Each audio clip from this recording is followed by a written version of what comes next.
الحمد لله رب العالمين والصلاة والسلام على رسوله الكريم محمد وعلى آله وأصحابه أجمعين وعلى من تبعهم بإحسان إلى يوم الدين. اما بعد. حضرات محترم، یہ ضروریات دین کورس کا سبق نمبر 74 ہے. اس کا موضوع ہے حلال کمانے اور کھانے کی اہمیت اور طریقہ. یہ اس موضوع کا پہلا حصہ ہے. یہ سبق 5 نکات پر مشتمل ہے. نمبر 1، کھانے پینے اور استعمال کی دوسری سب چیزوں کا حلال ہونا ضروری ہے. اللہ تعالیٰ کا ارشاد ہے، یا ایھا الناس کلوا مما فی الارض حلالا طیبا. اے لوگو، جو چیزیں زمین میں موجود ہیں ان میں سے شرعی حلال پاک چیزوں کے بارے میں اجازت ہے کہ انہیں کھاؤ یعنی برتو. اس آیت سے معلوم ہوا کہ کھانے پینے اور استعمال کی دوسری سب چیزوں کا حلال ہونا ضروری ہے. اور اللہ تعالیٰ کا ارشاد ہے، یا ایھا الذین آمنوا کلوا من طیبات ما رزقناکم واشکروا للہ ان کنتم ایاہ تعبدون. اے ایمان والو، جو پاک چیزیں ہم نے تمہیں عطا فرمائی ہیں ان میں سے کھاؤ یعنی برتو، اور اللہ تعالیٰ کا شکر ادا کرو اگر تم اسی کے ساتھ بندگی کا تعلق رکھتے ہو. اس آیت سے بھی معلوم ہوا کہ کھانے پینے اور استعمال کی سب چیزوں کا پاک اور حلال ہونا ضروری ہے. اور ارشاد ہے، یا ایھا الرسل کلوا من الطیبات واعملوا صالحا. اے رسولو، پاکیزہ چیزیں کھاؤ اور نیک عمل کرو. اس آیت سے معلوم ہوا کہ سب انبیاء کو اپنے اپنے وقت میں 2 ہدایتیں کی گئی تھیں. ایک یہ کہ کھانا حلال اور پاکیزہ کھاؤ، دوسرے یہ کہ عمل نیک کرو. انبیاء کو معصوم ہونے کے باوجود یہ حکم ہوا تو ان کی امتوں کو اس کا اور زیادہ اہتمام کرنا ہوگا. اس آیت میں حلال کھانے کا ذکر پہلے ہے اور اس کے بعد نیک عمل کرنے کا حکم آیا ہے. اس سے معلوم ہوا کہ نیک اعمال کی توفیق ملنے میں حلال کھانے کا بنیادی کردار ہے. نمبر 2، حلال فوڈ کی پہچان کیسے ہوگی؟ شریعت نے جن چیزوں کا استعمال ممنوع قرار دیا ہے اس کی بنیادی طور پر 5 وجہیں ہیں. نمبر 1، ناپاک ہونا، جیسے مثلا پاخانہ، پیشاب وغیرہ. نمبر 2، نقصان دہ ہونا، جیسے مثلا زہر وغیرہ. نمبر 3، نشہ آور ہونا، جیسے مثلا شراب وغیرہ. نمبر 4، صاف ستھری طبیعت کو اس چیز سے گھن آنا، جیسے مثلا کیڑے مکوڑے وغیرہ. نمبر 5، عزت کی وجہ سے، جیسے انسانی بدن کا کوئی حصہ ہونا. اور استعمال کی بھی 2 قسمیں ہیں، داخلی استعمال یعنی کھانا پینا، اور دوسرے خارجی استعمال ہے یعنی کھانے پینے کے علاوہ کوئی اور استعمال. اور پھر استعمال کی چیزوں کے اجزاء، انگریڈینٹس، نباتات یا حیوانات یا جمادات سے حاصل ہوتے ہیں. ان سب چیزوں کو سامنے رکھتے ہوئے بہت سی تفصیلات سامنے آتی ہیں کہ کس چیز کا کون سا استعمال درست ہے اور کون سا درست نہیں. اس وقت روزمرہ استعمال کی بہت سی اشیاء ہم لوگ مختلف کمپنیوں کی بنی ہوئی استعمال کرتے ہیں. ان میں فوڈ آئٹمز، کاسمیٹکس، میڈیسنز اور دوسری بہت سی چیزیں شامل ہیں. حلال فوڈ کے حوالے سے پاکستان میں حکومتی سطح پر کچھ ادارے قائم ہیں. ان میں سے ایک ادارہ Pakistan standards and quality control authority ہے، PSQCA.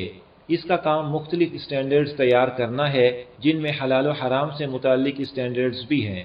اسی طرح حلال سرٹیفکیٹ جاری کرنے کے لیے کچھ حلال سرٹیفیکیشن باڈیز حکومت سے رجسٹرڈ ہیں. ان میں سے ایک ادارہ سنہا حلال ایسوسی ایٹس پاکستان ہے.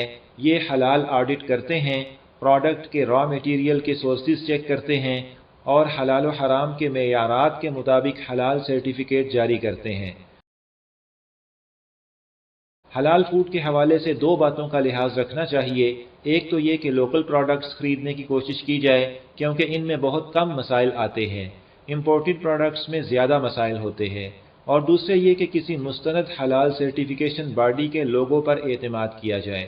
حلال فوڈ کے بارے میں مزید رہنمائی کے لیے سنہا کی ویب سائٹ sanha.org.pk یا اس فون نمبر پر رابطہ فرمائیں 0092-321-445615. نمبر 3، حلال مال کمانا اور حرام مال سے بچنا فرض ہے. محترم سامعین، حلال مال کمانا ہمارے دین کا ایک اہم حکم ہے.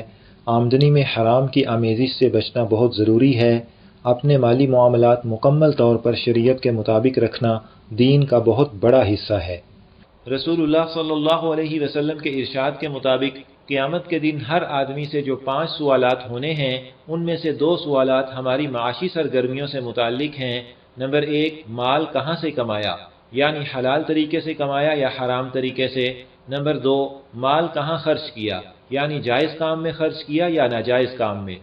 نبی اکرم صلی اللہ علیہ وسلم کا ارشاد ہے، کسب الحلال فریضۃ بعد الفریضہ، حلال مال طلب کرنا فرض ہے دوسرے فرض کے بعد۔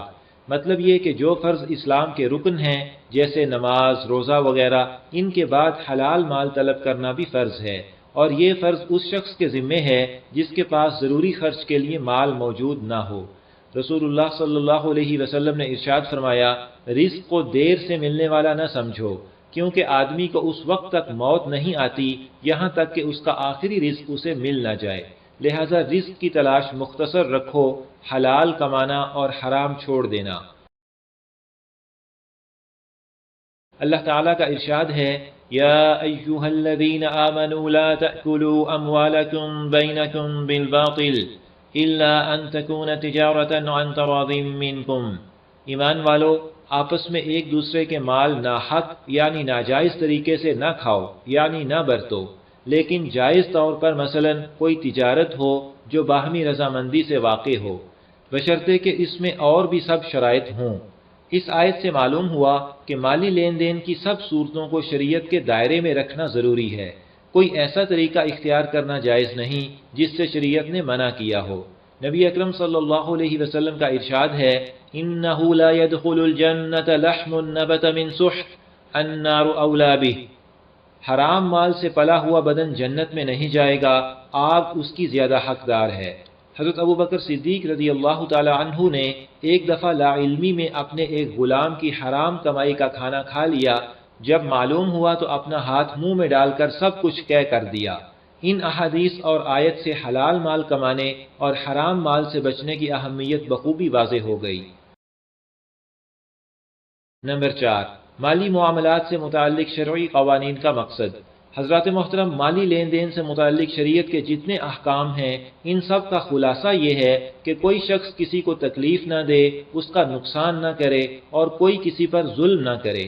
مالی لین دین پورے عدل و انصاف کے ساتھ ہو اور دونوں جانبوں کے حقوق کی پوری طرح رعایت ہو۔ انسان کا بنایا ہوا کوئی قانون اسلامی قانون کی وسعت، گہرائی اور عمدگی کا مقابلہ نہیں کر سکتا، کیونکہ اسلامی قانون کی بنیاد اللہ تعالیٰ کی نازل کی ہوئی وحی ہے۔ نمبر 5، شریعہ کے کمرشل لا کی کچھ بنیادی شقیں۔ نمبر 1، مالی معاملات میں یہ سب چیزیں حرام ہیں: جھوٹ بولنا، دھوکہ دینا، بات صاف نہ کرنا اور ایسا ابہام رکھنا جس کی وجہ سے باہم جھگڑا ہو، کسی کا حق مارنا، کسی کو نقصان پہنچا کر نفع لینا، کسی کا مال اس کی اجازت کے بغیر استعمال کرنا، سود، رشوت، جوا وغیرہ سب حرام ہیں۔ نمبر 2، اگر کسی نے ناجائز طریقے سے مال کمایا ہو تو اس میں 2 صورتیں ہیں۔ نمبر 1، وہ مال بلا عوض حاصل کیا گیا ہو اور اس کا مالک معلوم ہو، جیسے غصب، سود، چوری، رشوت وغیرہ، تو اس کے مالک کو لوٹانا ضروری ہے۔ مالک وفات پا چکا ہو تو اس کے ورثہ کو لوٹا دیا جائے، اور اگر یہ ممکن نہ ہو تو ثواب کی نیت کے بغیر مستحق زکوٰۃ کو صدقہ کر دیا جائے۔ نمبر 2، حرام مال معاوضے میں حاصل کیا گیا ہو، جیسے ناجائز ملازمت کی تنخواہ وغیرہ، تو اس کا بس یہی حل ہے کہ اسے بغیر ثواب کی نیت کے صدقہ کر دیا جائے، اور بہر صورت توبہ کرنا بھی لازم ہے۔ اسی طرح اگر حرام مال کھا لیا ہو تو اس کے عوض میں اسی تفصیل کے مطابق عمل لازم ہے۔ نمبر 3، اگر بغیر تجسس کے معلوم ہو جائے کہ فلاں شخص کی ساری آمدنی حرام ہے تو اس کے گھر کا کھانا جائز نہیں۔ اگر یہ معلوم ہو کہ اس کی کچھ آمدنی حلال اور کچھ حرام ہے تو فتویٰ کے اعتبار سے اس کا کھانا جائز ہے، مگر احتیاط کرنا تقویٰ ہے۔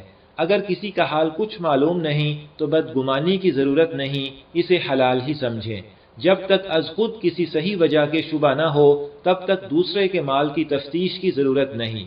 جس چیز کے بارے میں از خود کسی دلیل سے غالب گمان ہو جائے کہ اس کے پاس ناجائز طریقے سے آئی ہے، وہ چیز اس سے خریدنا جائز نہیں۔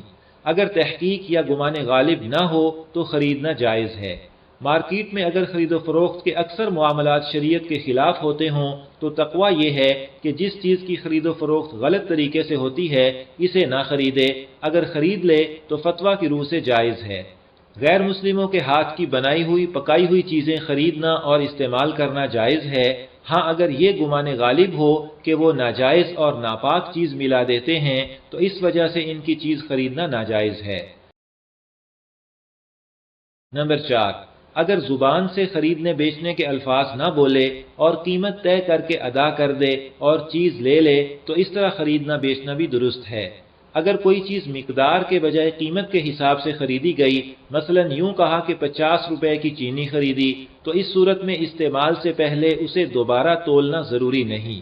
اور اگر مقدار کے حساب سے چیز خریدی گئی، مثلا یوں کہا کہ 1 کلو گھی خریدا، تو اس صورت میں بھی دوبارہ تولنے سے پہلے استعمال کرنے کی گنجائش ہے۔ نمبر 5، قرض لینا اور ادھار لین دین کرنا شریعت کی نظر میں پسندیدہ نہیں، لہٰذا اسے صرف مجبوری کی حد تک رکھنا چاہیے۔ ادھار خرید و فروخت میں یہ بھی ضروری ہے کہ فروخت کرنے والا خود ادھار کرے، درمیان میں کوئی بینک وغیرہ نہ ہو، اور عقد کی مجلس میں ادائیگی کی تاریخ طے ہو جائے۔ قسطوں پر خرید و فروخت کے درست ہونے کی شرط یہ ہے کہ عقد کی مجلس میں طے ہو جائے کہ معاملہ نقد پر ہے یا ادھار پر، چیز کی مجموعی قیمت بھی طے ہو، قسط کی مقدار اور ادائیگی کی تاریخ طے ہو، اور قسط کے وقت سے پہلے یا وقت کے بعد ادائیگی کی صورت میں چیز کی طے شدہ قیمت میں کمی بیشی نہ ہو۔ محترم سامعین، یہاں پر ضروریات دین کورس کا سبق نمبر 74 مکمل ہوا۔ انشاءاللہ تعالی سبق نمبر 75 اس موضوع کا دوسرا حصہ ہوگا۔ اللہ تعالیٰ سے دعا ہے کہ ہم سب کو حلال کھانے اور حلال کمانے کی توفیق دیں، آمین۔